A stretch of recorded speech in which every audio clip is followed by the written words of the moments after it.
Why do 80% of wood finishes look absolutely stunning at first, but then seem to lose their magic just a month later?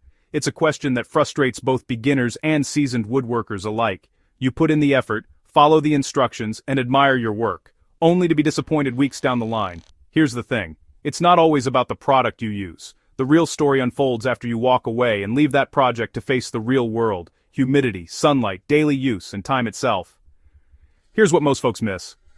Most wood finishes look flawless on day one. The surface gleams, the grain pops, and you feel like you've nailed it. It's easy to think the job is done. Smooth, glossy, no streaks. Job done, right? Not so fast. That first impression can be deceiving, and it's what happens next that really matters. I decided to put the most popular finishing method to the test. I followed every step you see online: the same prep, the same product, the same application technique. On day one, the results were picture perfect. The wood looked like it belonged in a showroom, but by day 7, I started noticing subtle changes. The shine began to fade, not dramatically, but just enough to catch my eye and make me question what was happening beneath the surface. By day 15, those tiny imperfections started to show up. Under strong lighting, the finish wasn't as smooth as before.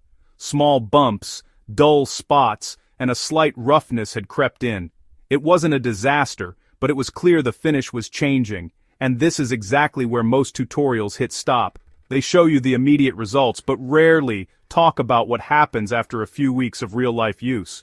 But after 30 days, the finish didn't peel or crack, which is what most people worry about. Instead, it failed in a much sneakier way, one that's easy to miss if you're only looking at the surface. It lost its moisture protection. Water that should have beat it up started soaking in.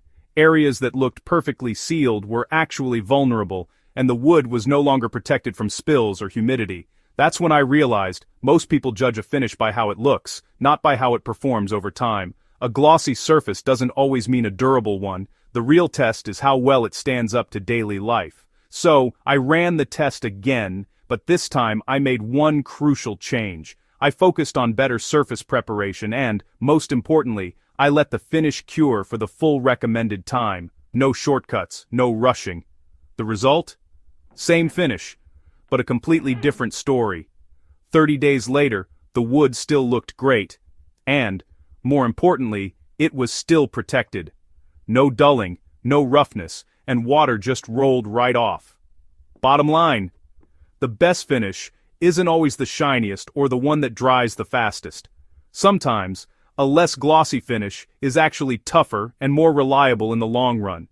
If you want your projects to stand the test of time, respect the process. Be patient, prep your surface well, and let your finish cure completely. That's the real secret to a wood finish that lasts, not just for weeks, but for years to come.